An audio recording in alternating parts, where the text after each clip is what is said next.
भोपाल में साहित्य, music art और संस्कृति के उत्सव साहित्य उत्सव की शुरुआत हुई।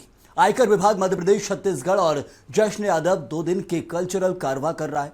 कार्यक्रम का शुभारंभ जश्न अदब के अध्यक्ष नवनीत सोनी, आयकर विभाग मध्य प्रदेश छत्तीसगढ़ के चीफ कमिश्नर ललित दहिया, मशहूर कवि लेखक अशोक चक्रधर, IPS पवन जैन ने किया।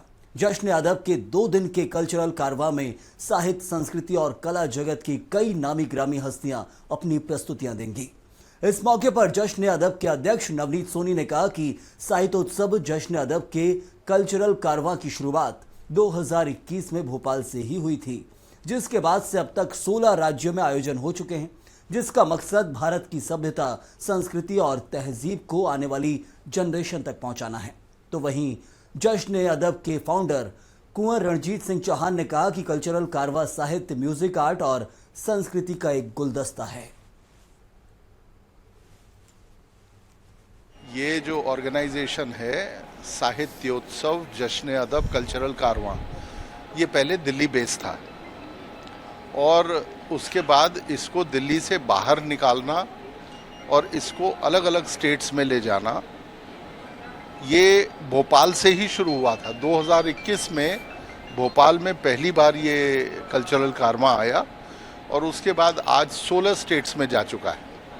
हम लोग जम्मू एंड कश्मीर से लेके, कर्नाटक से लेके, तेलंगाना से लेके, पूना, चंडीगढ़, शिमला, लखनऊ, जयपुर, हम लोग 16 स्टेट्स कवर कर चुके हैं। और बेसिक इसका मकसद ये है, इसका जो ध्येय है कि भारत की जो संस्कृति है, भारत की जो सभ्यता है, भारत की जो तहजीब है, ये आने वाली जनरेशन तक पहुँचे। जो हमारे कलाकार हैं वो पद्मश्री, पद्म भूषण, पद्म विभूषण कलाकार हमारे साथ जुड़े हुए हैं और जब नई जनरेशन आकर के उनको सुनती है, पद्मश्री अशोक चक्रधर जी को सुनती है या पद्म भूषण पंडित साजन मिश्रा जी को सुनती है कि चलो मन वृंदावन की ओर, तो कुछ न कुछ अपने साथ भारत की संस्कृति की छाप लेके जाती है।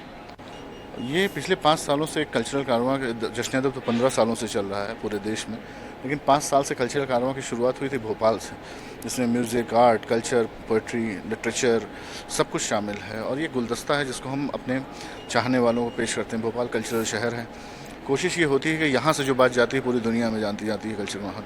तो आज इसका 5वां ये है, तो इसीलिए जहानुमा होटल में पिछले 2 बार हमने रविंद्र भवन में किया, उसके पहले हमने ट्राइबल म्यूज़ियम में किया।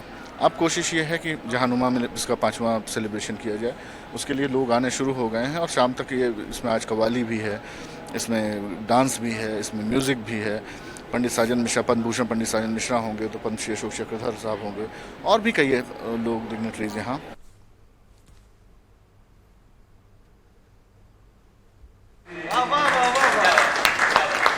हमारे शहर भोपाल को शहरी गजल भी कहा जाता है। उर्दू ही नहीं, हिंदी की गजल भी इसी शहर में प्रवान चढ़ी है। अपने दुष्यंत कुमार साहब को पूरी दुनिया जानती है। मियां दुष्यंत कुमार हो या कैफ भोपाली, ताज भोपाली हो या असद भोपाली, और शेरी भोपाली हो या बासित भोपाली, सबने अपनी निगाह से इस ताज नदियों की नगरी को देखा और लिखा। और जनाब लिखा भी क्या खूब है। जनाब बासित भोपाली साहब कहते हैं कि सारा आलम आईना-ए बासित, सारा आलम आईना-ए बासित, जैसी निगाहें वैसे नजारे। क्या बात है।